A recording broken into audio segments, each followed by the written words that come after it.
going on, y'all? Welcome to another episode of The Jump. We are officially in the season of chaos when it comes to sports fans because we've got everything going on at once. If you're a baseball fan, you got the MLB, you got World Series going on. All the crazy stuff with Mookie Betts just happened. You've got NFL in full effect, NHL's back, NBA's back. College basketball starts Monday. But over here on The Jump, this is all college sports. So this episode will be college basketball and college football. I've been hinting a little bit of college basketball and stuff these past couple weeks. I don't really have a format. I'm just going to talk college basketball and we'll just see where we end up. So with that being said, this episode's coming out on Halloween. So I'm going to talk some doomsday scenarios for these conferences that thought it was a good idea to bring all these different teams in. And we'll dive right into that. So with that being said, let's get straight into it. We'll start out in the ACC. I've got two scenarios that I'm going to bring up. The ACC is dealing with a situation right now where they've got undefeated Pittsburgh versus one-loss SMU that's to a team out of conference. So both undefeated in conference. SMU has the one loss to BYU, but they're facing off this week a top 20 matchup in Dallas. So this game, obviously pivotal. It's a huge game because one team's going to end up being undefeated after this week. One team's going to be undefeated in conference, that is. One team's going to end up with one loss. So the reason that becomes a crazy scenario is if SMU, who is currently, as I'm recording this, a 7.5-point favorite, if they win this game, they don't play Miami or Clemson, who are the other remaining two ACC teams without a conference loss. Assuming Miami and Clemson leave this season, leave this regular season, and go undefeated, which they should. They don't play each other either. We will end up in a scenario where there are three undefeated conference teams that all didn't play each other and won't have that. I don't know how the ACC's tiebreaker rules work, so it could end up in pure chaos. So it's kind of just a wild world that we're living in the ACC. On the other side, in the Big Ten, the biggest conference of them all, 18 teams, we've got a situation where this sounds insane, but the number one Oregon Ducks could finish this season undefeated, cruise their way. They could probably win every game the rest of this season, like about 50. And they could be undefeated, number one team in all of college football and not make the Big Ten championship. It's a crazy world, but this is the scenario that could happen. If Indiana, here in I think it's 2 weeks, plays Ohio State, beats them by 2 points or more, and then the big one this week, Penn State, if they beat Ohio State by 2 points or more, they will officially have the tiebreaker. If they both go undefeated, they would have all beat Ohio State. And both Indiana and Penn State, if they won by 2+, they would have beat Ohio State by more than Oregon beat Ohio State. So they would have that tiebreaker there, which would give them the edge to make the Big Ten championship. And I don't even know what would happen with Oregon at that point, because if they're the AP poll number one team and all of this like college football playoff number one, but they don't win their conference championship, do they get an automatic bye? And do they get the one overall? So, I don't know what happens. It could be chaos.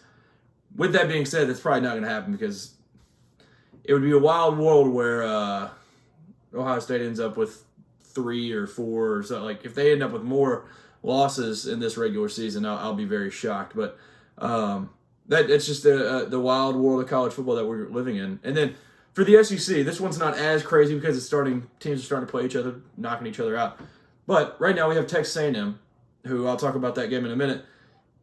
They beat LSU. They are standing alone, number one in the conference, 5-0 in conference right now. While we have 4 teams with 1 loss and then a billion with 2 losses. So there's a lot of mixed matches here. And like Alabama has 2 conference losses, 2 overall.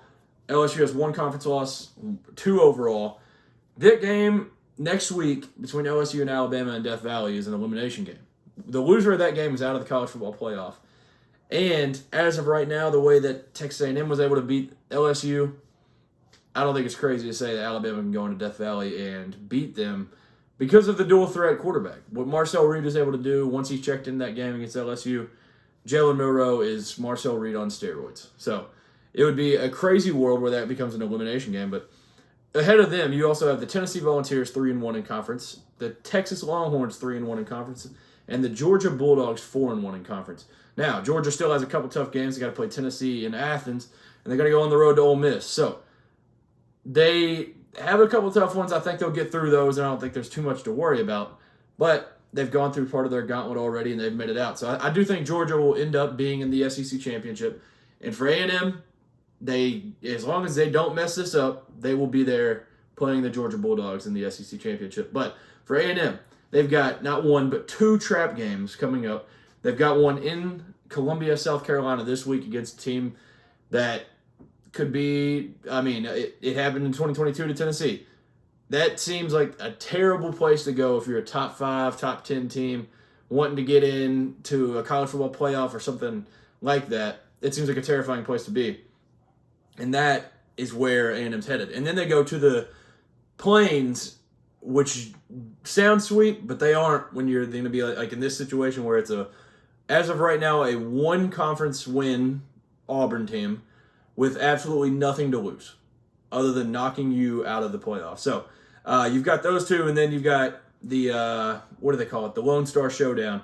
The old rivalry brought back with the Texas Longhorns. They've got that one after that. So, they could end up with 2, maybe 3 losses. This is 2 traps, but I think they'll be fine. And I do believe from this point on, I think it's Texas A&M and Georgia that'll end up in the SEC championship. But it's a wild scenario that we got to, keep an eye on because there's a lot of one-loss teams. So, but yeah, like I mentioned, the LSU-Alabama game next week being an elimination game is pure cinema. So that's going to be awesome. With that being said, I'll talk a little bit about Week 9. The main game, it wasn't the most exciting week of college football. I'm not going to sit here and lie and act like it was after what we've received this season so far. But the big game, Texas A&M, LSU, 2 undefeated conference teams matching up at Kyle Field. You had the Garrett Nussmeier comments saying that it's a pretty loud stadium, but it's not Death Valley. And he had to eat his words. Garrett Nussmeier, that first half, looked like he was about to be QB1 of this draft and be somebody's franchise quarterback and go super high, make tons of dollars. And then the second half happened, and it looked like the worst quarterback in the entire class. It was a tale of 2 stories because the first half, LSU was winning 17-7. It was like, all right, Brian Kelly and his boys might have figured this out, and they might just get rolling. But on the other side, you have the quarterback battle. You've got Connor Wigman getting pulled, and Marcel Reed first play scoring a touchdown with his legs, and it looked like LSU had no idea you were allowed to run with a quarterback. So, not a great sign going forward if you're an LSU fan, but Marcel Reed kind of saves the day there. And I don't think it's one of those things where he just came in, took the job, and it's over for Connor Wigman, because I think there could be a scenario the rest of the season where Marcel Reed's maybe not playing good, or he gets banged up or something, and Connor Wigman checks in, and he balls out, and everything is fine. So they're in a great spot that many teams aren't. Like Texas is in this situation where if their starter goes down, they're fine with the backup. Not many teams are this blessed with a quarterback room, but A&M finds themselves in a great spot where they've got 2 guys that are pretty decent at the sport. So A&M gets out of there with a huge win. And the blackout uniforms were absolutely beautiful, pristine uniforms. They set the standard for blackouts. The Aggie script, the chrome logos on the jerseys, it was absolutely beautiful. Big win for A&M and Mike Elko. Speaking of Mike Elko, though, a lot of you have probably seen by now because it's made its way around, and it's up for debate for you all to decide. Mike Elko, in his comments in the postgame, he said, "This is a real program. It is not fake. It is not a politician running this program, talking fast and BSing everybody." Now, I think the internet has brought this, and they've dwindled this down to 2 people. This could be about a lot of people, but this is down between Jimbo Fisher and Brian Kelly. My initial thought was Jimbo Fisher. I was like, there's no way this is not Jimbo. And I was like, why would he say it about Brian? It was his first matchup. It was a good game, blah, blah, blah. Why bash him after you win and kind of punch down? I think it was a shot at Jimbo. The talking fast, nobody talks faster than Jimbo Fisher. I think he was taking a shot at Jimbo and saying this is not a politician BSing everybody. This is a real place, real program. And he was putting that out there for all the recruits to see and everybody in college football to talk about. So that was super awesome from Mike Elko, and he's backing it up, man. I mean, if you're going to talk that, you got to back it up, and he's doing it 100%. So love to see what Mike Elko's doing. Obviously, it wasn't the flashiest hire in the world back when it happened, and I was a fan of it from the start. So I love what Elko's been able to do in this short amount of time in College Station. It's been awesome to see. Another controversy, which this adds to the quarterback controversy that I was mentioning with Texas and Texas A&M, Bo Perbula. So Drew Allar leaves the Wisconsin game with an injury, and we still, to this point of me recording this, do not know if he's going to be playing against number 4 Ohio State this week. But Bo Perbula, wearing number 9, like Trace McSorley. Like, he drew all the Trace McSorley comparisons for a reason. A mobile guy, and the good thing for Penn State is the last time they beat Ohio State, it was Trace McSorley, a quarterback. So if Bo Perbula ends up being the starter in this game and Drew Allar's out, I think they've still got a shot. I don't think this quarterback battle ends up being too big of an issue in hindsight. Now, I do think Ohio State's going to get away with the win.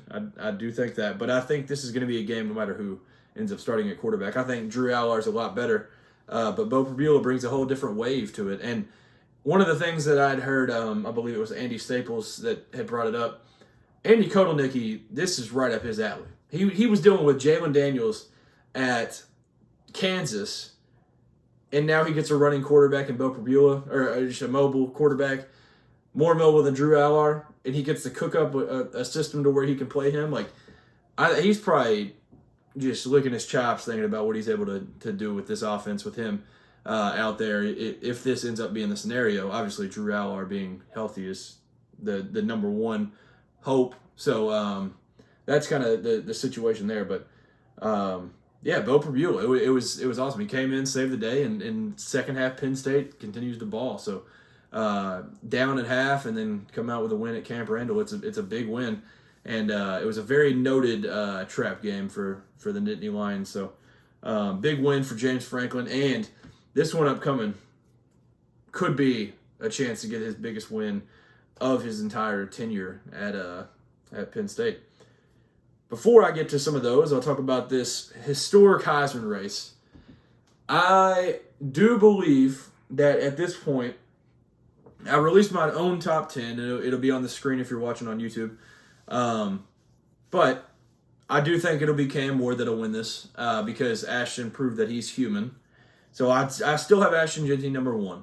I think he's very deserving of being number 1. If 128 and a touchdown brings you down, we're talking about the wrong type of race. Like, I don't understand how that is the possible thing to bring with him getting banged up. And if you just watch the game, the eye test tells you that Ashton is the best player in the country. It's him or Travis Hunter. The eye test will tell you that is the two best players. Obviously, Cam Ward has done spectacular things, and I think he's going to be the one that gets it. One, he's a quarterback. He has the branding. His numbers are unreal. So I think it's very deserving. Like, I wouldn't hate it at all. I have him 2 on my list. I have Travis Hunter up to 3. And obviously, if Travis can continue to do this, I mean, he's now won an Offensive Player of the Week and a Defensive Player of the Week in this same season. So, yeah, if he can keep this up, I don't see a world where you can keep Travis out of the legit conversation until the end. Like, at this point, usually you're down to a couple, but I think this is an exciting race. And I think Cade Klubnik, not a lot of people are like giving him a lot of props for it, but he's at 5 on my list, and I think he's like slowly creeping in there. And he's like tapping Dylan Gabriel on the shoulder, saying like, "Hey, you can move back. I'll go to New York with this group."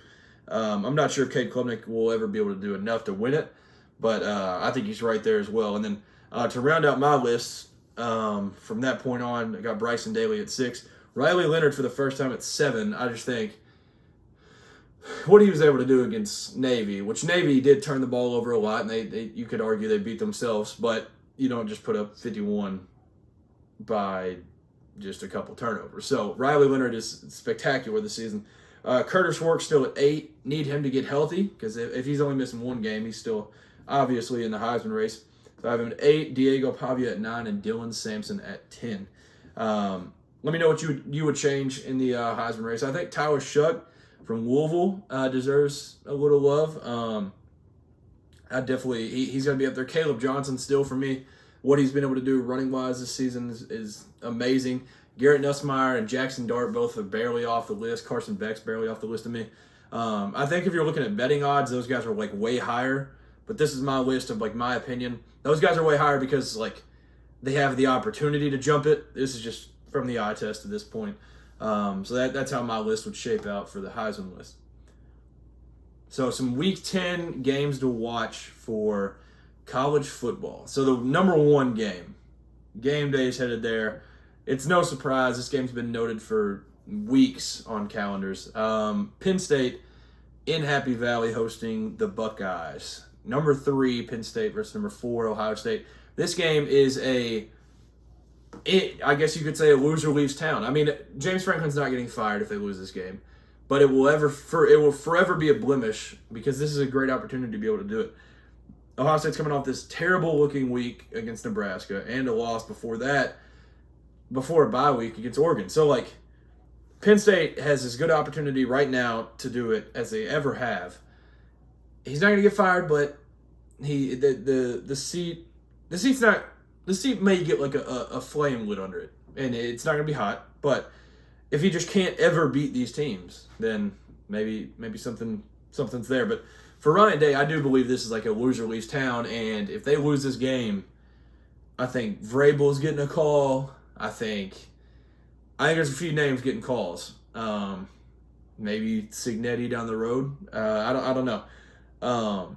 If Ryan Day can't win this one, like the expectations for Ohio State every single season should be go undefeated, beat Michigan, win the Big Ten, and compete for a national championship. That should be the list in their locker room, in everywhere around the like stadium, everything. That should be the list, and they just slowly check them off as the year goes on. They already have one loss.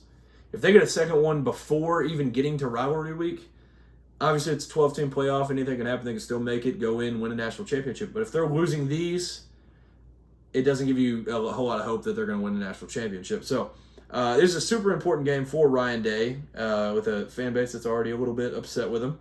And like I said, I think Ohio State is going to out-talent Penn State here. And I don't think Penn State's going to be able to score with that Ohio State offense and all these Ohio State players on that defensive side that returned. Like, this is going to be an elite game. And with Ohio State's struggling offensive line, I think Penn State with Abdul Carter and numerous rushers. I think one of the edge rushers is out, I believe. Unless I read that wrong. But I think Penn State's going to just put a whole lot of pressure on Ohio State's O-line and try to just create havoc and make it tough for Will Howard. Other than that, a couple of them. Oregon at Michigan. This isn't a super big game other than the fact that, like, this will be the best defense probably that Oregon has played, and they're going to Ann Arbor for it. So that one's just going to be an interesting one to watch. Florida, Georgia, the classic, the world's largest outdoor cocktail party. That one, I think it could get exciting with what Florida has shown. They've shown a couple flashes here and there, so super excited for that one. Indiana at Michigan State could get interesting. Texas Tech at Iowa State. And then the big one that I'm really looking forward to as part of that late slate is number 10 Texas A&M going to Columbia. I think that one's going to be an amazing game. You've got Louisville at Clemson. Other than Georgia, I think this will be the best team that Clemson's played to this point. My Kentucky Wildcats traveling to Knoxville for the dark mode. I have no comments on this game. This game is either going to be 38-6, or it's going to be like 14-10, and they'll get out with a win, and we were like tied up or something late for no reason at all. Something like that. It's going to be one. There's not really an in-between land. We're either going to get blown out or be in it for absolutely no reason. And then the two undefeated in-conference teams that I mentioned, Pitt and SMU. So it's going to be a fun week. I'm super excited for this week. Some really good unranked games too, like Vanderbilt and Auburn, where you've got a Diego Pavia who's already won on the Plains, taking in his Vanderbilt team and as like a touchdown underdog.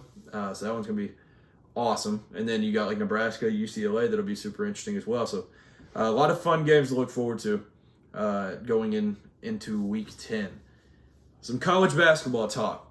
Here we go. So I'm just going to throw out some randomness and my preseason kind of predictions here and there. So I'll just throw the big one straight out at you. My national champion is the Gonzaga Bulldogs. So this is obviously really bold, picking a team that has never won a national championship.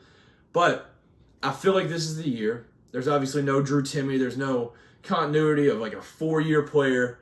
But I love this roster and how it's constructed. And I think Mark Few, just the vibes feel right. Like, it feels like he's going to get over the hump at some point, and I think this is the year he does it. With Graham Ike returning, Ben Gregg as another like front court depth piece, like Nolan Hickman and Ryan Nembhard could potentially be in argument for the best backcourt in all of college basketball. I mean, you've got St. John's and Arkansas and North Carolina that can argue with it, but that duo of Nolan Hickman and Ryan Nembhard is phenomenal. And then you get Khalif Battle and Michael Ajayi that I think are two of the biggest not talked about portal pickups in this entire offseason. Those two guys, I heard Jamal Crawford, I think it was, refer to Michael Ajayi as a like poor man's Kawhi Leonard. And if you're getting compared to that man, you've got my respect. So those two, I just think it's going to be awesome. The super veteran squad going into this year. And then I think this is the year that they end up getting over the hump. And yeah, I just feel it. I think it's the year the Gonzaga Bulldogs do it. And Mark Few gets his first ring. So then I'll run through these conference champions. I think I mentioned these in the last one, but I'd like to lock these in now for good. Alabama wins the SEC. Duke wins the ACC. Kansas wins the Big 12. All of those feel like they're nothing crazy. And then the bold one, the one where I actually had to look into teams and I had to dwindle it down to a few, but I got down to one. Big 10, the champ is Michigan State for me. And then the Big East, UConn, and this one I don't think is even close. Creighton's going to have a good squad, but UConn's by far and away the best. So some teams I'm excited to look for, and I'll just throw out like even the littlest like reason. But these are teams that I just want to put on your all's radar. If say you're a casual basketball fan or something, I want to put these teams on your radar just so you have something to watch. And if they're on, tell them I sent you. So in the ACC, obviously Duke and North Carolina, both historic blue bloods, and the returnees on both teams. You got Kentucky alum, Ian Jackson coming in, kind of leading that freshman class, but you bring in Cade Tyson from Belmont to kind of be, who was it that said it? I can't remember who I'm supposed to be giving credit for, but Brady Manick type of role and Cade Tyson. And then you get Elliot Cadeau back with R.J. Davis, who's probably going to be one of the guys in contention for National Player of the Year. North Carolina's going to be super exciting. I think this year 2 of Caleb Foster at Duke is going to be one to monitor. And then Conky Nipple, he's going to be one of the best shooters in all of college basketball. So with that duo, both of those guys behind the line, and then you get I believe he's a junior now, Tyrese Proctor, Common Malawash. He's one of the guys that NBA scouts love. And then the head man, Cooper Flagg, a guy that has been in the news for 6-7 years now. I think that team, and each year, John Shire, it feels like he's taking another step. I think these last 2 years, he's won the same amount of games in both years, but it just feels like his teams, and it feels like he's growing as a coach each season. So both of those I'm super excited to watch. And just the fact that Hunter Salas is returning to Wake Forest gets me so excited to watch them this year. And they're one of those teams that I think everybody's fighting for third in the ACC, but I think they're one of those teams that's going to be fighting for third and going to be a tournament team. And then another team right there in that group that's fighting for third is Louisville.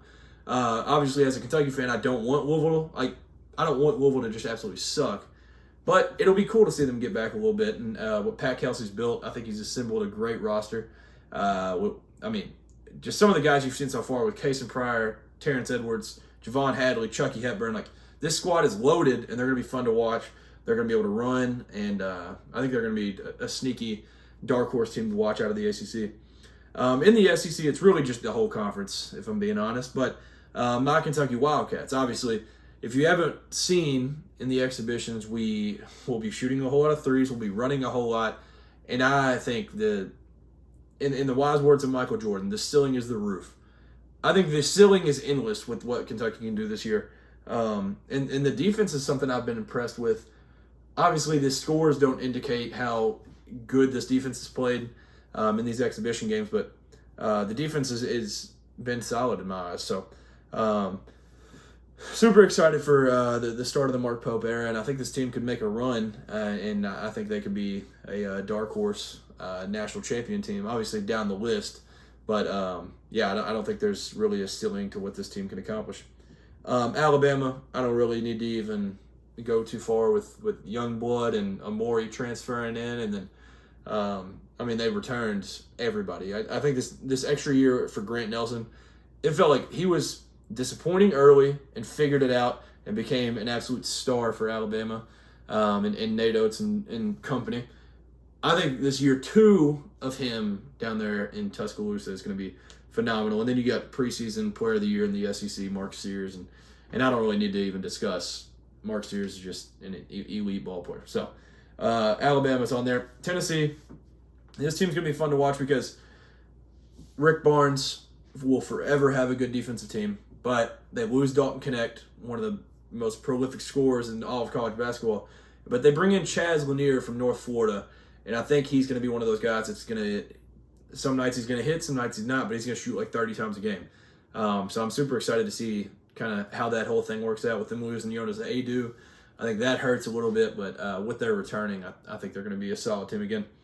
Arkansas, this is just a Calipari team. It's constructed the same way. Like I said, elite backcourt, and the front court is kind of slept on in my eyes. You got Big Z coming off the bench, but you got Jonas Adu and Adu Thiero right there, and then you got Brazil back. So this team's going to be fun. They're going to be a fun team to watch. There's going to be nights they'll put up 110 points on a good team. So they'll be another team to note and watch as well. Auburn, they basically returned everybody in my eyes other than KD Johnson. And then bringing JP Pegues from Furman is going to be one to watch. Because that addition alone makes them like a Final Four dark horse, national champion dark horse. Like, that's a legit team. And I think that little addition was like the cherry on top that was needed for Bruce Pearl's squad this year. And then Janai Broome goes unsaid. Phenomenal big man. So that's another team. And then, basically everyone. I've been saying it for a few weeks now. I think there's like legitimately like 3 teams that I can't see winning the SEC. And that is year 1 under Mark Byington at Vanderbilt. And then I can't see LSU, and then I don't think I can see Porter Moser's squad in Oklahoma doing it. So outside of those, I don't think anything would shock me. I mean, obviously I'd be shocked if like Georgia comes out of nowhere, which speaking of them, blasted UCF, so they look good, Mike White's squad. It's just such a deep conference. Like Georgia was picked 11th, and they beat UCF, which is a dark horse in the Big 12. They beat them by like 30. So it's going to be a super interesting year in the SEC, and yeah, any SEC team that's on, I'll be excited to watch them. The Big 12, obviously they've got some of the best teams in all of college basketball. So Iowa State, they returned, I think, 5 or 6 of their top 7 scores. It's going to be just another year of TJ Altenberger's guys, like Taman Lipsy and Milan Momcilovic. Like, those two, with another year under their belt, there's, like, no ceiling. I know I've seen a few people think that, like, maybe last year was a little bit too much hype, and getting them 5 in the preseason is kind of too much respect, and they'll kind of die down. But I don't see that happening really, and I think TJ gets them rolling. Kansas, I feel like I've talked about them enough this whole offseason. I mean, the transfer class they brought in, you can argue is the number 1 class with AJ Storr and Zeke Mayo. Then KJ Adams, Hunter Dickinson, DeJuan Harris. Like, this team is what it was last year with a whole lot more depth. And that was the issue last year. There were 4 players on the court for Kansas, and they would have 1 extra, and it was at times Johnny Furphy. And it was kind of like an odd man out, it felt like. This team is not going to have that, and they will have the depth. And if they would have had depth on last year's team, I think a national championship was in their grasp, but the depth was definitely an issue. Kansas State, another team with Doug McBuckets transferring from Michigan. he's just going to be fun, him and Coleman Hawkins. Not a big fan of Coleman Hawkins, just the way he tries to troll and stuff, but at the end of the day, you can't lie about it. Good basketball player. So, and they'll be a good defensive team, and they'll just be fun to watch. So, Kansas State's another one. Houston, this is just a revolving machine at this point. I don't even need to say a word about them. You just know why they're going to be fun. Defense, they're going to win a lot of ball games. They're going to go like 29-2 regular season, some crazy stuff like that. Well, I don't know if they will in the Big 12, but they're going to go crazy like all season defensively, and LJ Cryer could end up being the best shooter in college basketball. So, excited for them. Cincinnati, there's Jizzle James coming back, Dylan Mitchell. This team is just super deep, and Wes Miller, they were in nearly every game. Like I think they ended up right around 500, but I think there was like 10 games they had lost by like 5 or less. So they were right there, and I just think some of these transfer pieces they brought in are going to be the difference, and they're going to be super fun to watch. Arizona, you're returning the Pac-12 Player of the Year. That's going to be a good start. And then they have a couple transfers. I can't even pronounce a couple of the names, but I think Tommy Lloyd, they're just a fun team to watch, and tough home environment. So Big 12 teams are going to have to watch out when going there. And then West Virginia, this is just simply for the start of the DeVries era. I like the pickups, Javon Small, and bringing over the son, Tucker DeVries. So I think they had a good portal class, like a top 10 portal class, and I think they're just going to be fun to watch just to kind of see how the new look West Virginia is. The Big 10, I think I could say every team as well. UCLA, super deep squad. USC, I think Musselman, other than last year not being a phenomenal year, Musselman went to like 4 straight Sweet 16s with Arkansas. Outstanding coach. St. Thomas is going to be elite. And then he's just a phenomenal coach. And he's back where he feels comfortable out on the West Coast. They're definitely going to be a team to watch out of the Big Ten. Michigan, the Twin Towers, Danny Wolf and Vlad Golden out there. So those two. And then what was the guy's name that transferred from Ohio State?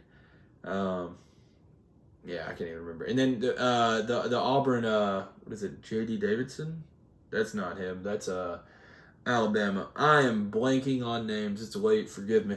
But Michigan's going to be fun to watch. And bringing Dusty May, that alone is going to be just fine for them. Ohio State, year 1 for the Jake Diebler era. He also brought in a phenomenal class, bringing back Meechie Johnson. I think Aaron Bradshaw is going to take a big step this year. Saying that as a Kentucky fan, so I think it's actually going to happen. I think he's going to just take leaps and bounds this year. And then Sean Stewart came over. So this is going to be a good team. I'm excited. Obviously, we have no idea how Jake Diebler is going to be as a coach, but we'll see how the post-Holtman era ends up going at Ohio State.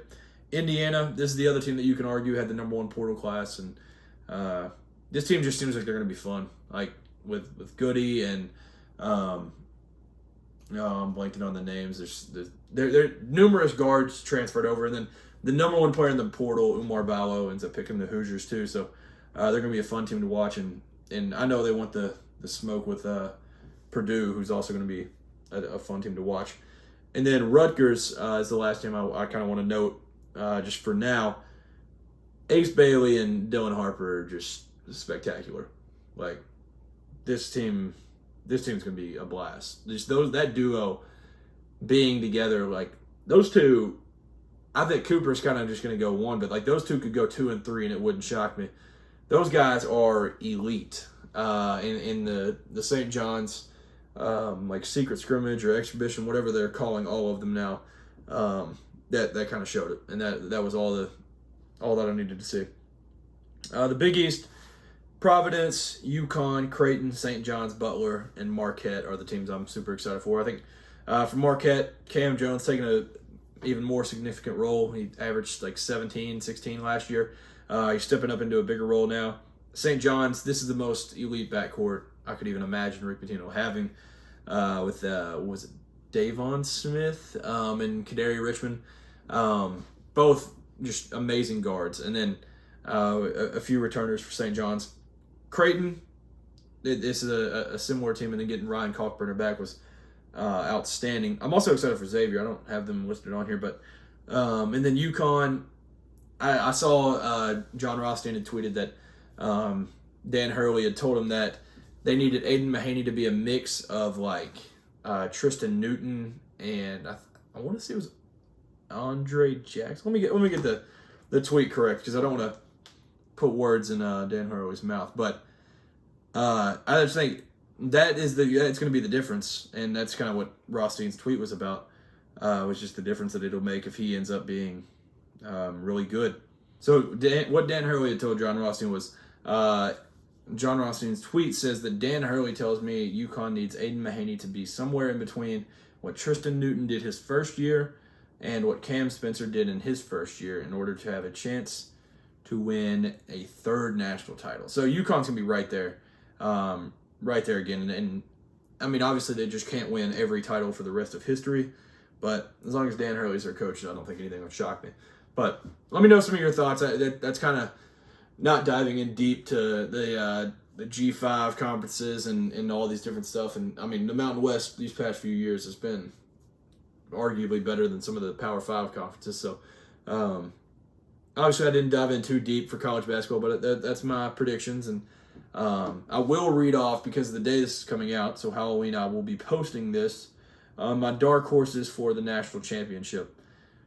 This list includes Kansas, Alabama, UConn, Houston, Iowa State, Gonzaga, Duke, Baylor, North Carolina, Auburn, Arkansas, Indiana, UCLA, and Kentucky. So it's 14 teams. I would be very shocked if the national championship is, I'll be shocked if the champion is anyone other than those 14. I just think those 14 have the recipe for what it takes to win a title. So thank you all for tuning in to yet again another episode. Let me know your thoughts on the Mike Elko comments and what games you're kind of looking forward to this week.